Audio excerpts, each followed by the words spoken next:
Vamos falar sobre Carlos Bolsonaro. Esse é um dos assuntos mais falados nesse momento no Twitter, por exemplo, e tem a ver com o quê? Com a nossa manchete do UOL hoje. Mais uma denúncia envolvendo mais um integrante da família Bolsonaro e mais uma denúncia relacionada à UERJ, a Universidade Estadual do Rio de Janeiro.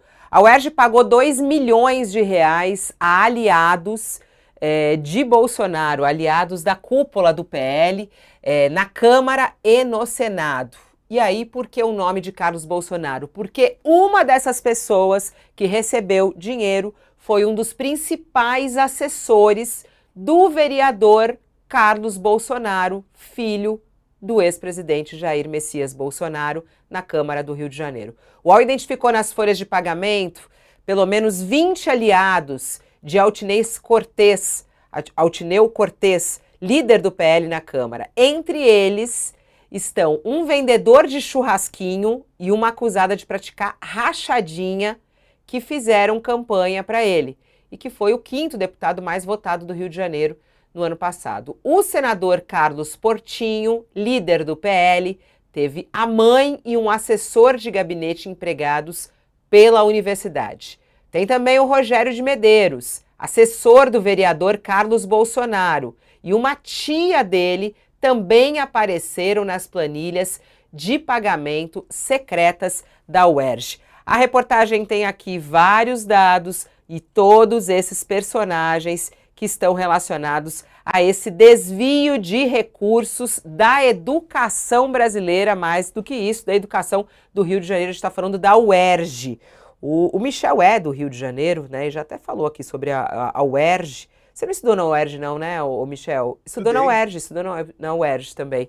Como é que você vê aí mais essa denúncia e agora chegando a Carlos Bolsonaro, aliados dele, o principal assessor dele, recebeu também. Aí, quando foi perguntado a ele, a reportagem diz isso. Quando foi perguntado a ele, ele falou: olha, o meu chefe não tem nada a ver com isso. O que eu fazia fora do gabinete não tem nada a ver com ele. Quer dizer, isentando Carlos Bolsonaro disso, né? É uma isentação contínua na família, né? Um isentando o outro. É uma piada. Olha, eu li essa notícia com muita tristeza, porque estudei na UERJ, devo boa parte da minha formação à UERJ, e mais do que isso, há 2 semanas atrás, voltei à UERJ e a situação dos corredores e da infraestrutura da universidade é bastante precária. E agora, com uma notícia como essa, a gente consegue entender o porquê. Agora, Fabiola, eu fiquei pensando num negócio enquanto li essa matéria. Você já ouviu falar de modelo de franquia?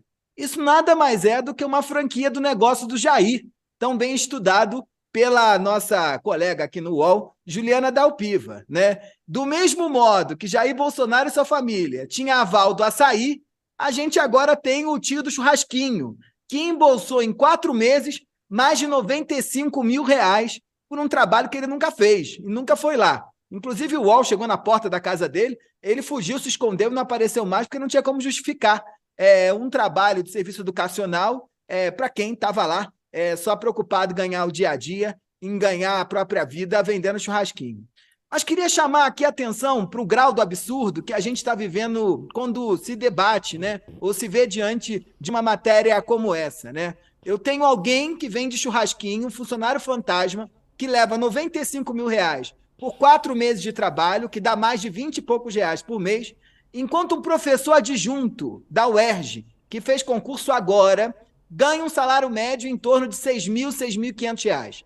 Só para os nossos ouvintes, aqui espectadores, entenderem o que um professor adjunto de universidade pública no Brasil precisa fazer para virar isso, você precisa ter graduação, ou seja, ir para a faculdade, enfrentar 2 anos de mestrado, 4 anos de doutorado, se aventurar num pós-doutorado, falar 4 línguas para ganhar R$ 6.500. Enquanto o Ediel do Churrasquinho, de São Pedro da Aldeia, está levando R$ 94 mil e não está botando no bolso dele, está botando no bolso de alguém, que é assim que funciona a franquia dos Bolsonaro, no bolso. Então é desafiador, assim, né? É triste a gente pensar que um Estado que está marcado fortemente por essa confusão entre o público e o privado, um Estado e uma política de um Estado que está ceifada pela lógica da rachadinha nas suas múltiplas franquias, coloca a educação e a formação da potência e da renovação desse lugar, que hoje está em plena decadência, em risco. por conta de corrupção, por conta de rachadinha e por conta desses absurdos que a gente viu por aí nessa matéria. Então é mais do mesmo. É franquia do Jair isso aí, né? Franquia do negócio do Jair.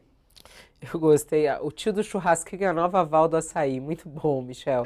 É. Vamos lá, Josias, quero te ouvir também sobre essa denúncia, nossa manchete principal. O ERJ pagou 2 milhões a aliados do PL.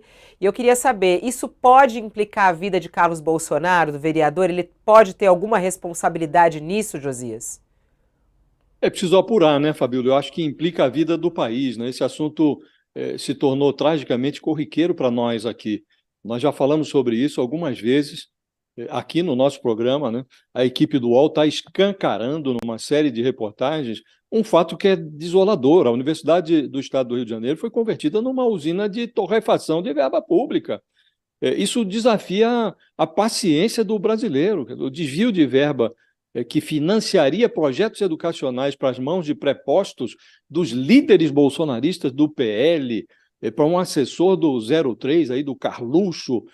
Isso coloca a política fluminense num local bem parecido com o fundo do poço, que é onde o interesse público se mistura com a lama. É nesse local que está sendo colocada a verba que deveria ser destinada à educação. Líderes do partido do Bolsonaro na Câmara, no Senado, o Carlos Portinho e o Altineu Cortes, que foram ouvidos, eles negam ter exercido influência sobre a nomeação desses infiltrados nas folhas de pagamento secretas de projetos da UERJ. O Rogério Kupti, nem sei se é essa a pronúncia, que é o assessor do Carluxo, que está aí também nessa folha, ele terceiriza as explicações à UERJ, que jura está promovendo rigorosas apurações. O governador do Rio, o Cláudio Castro, ele se finge de morto. É uma bobagem questionar esses personagens sobre malfeitorias. Não se deve discutir com especialistas. Então, é preciso só analisar o fenômeno. A política brasileira está caminhando em direção a um metafórico fundo do poço há muitos anos. E a gente tem sempre a impressão, uma vaga visão do que vai ser uma democracia irremediavelmente conspurcada, mas a gente prefere não pensar nos efeitos da encrenca no cotidiano pacato dos brasileiros que financiam com o suor do seu trabalho o funcionamento do legislativo, do executivo, do judiciário.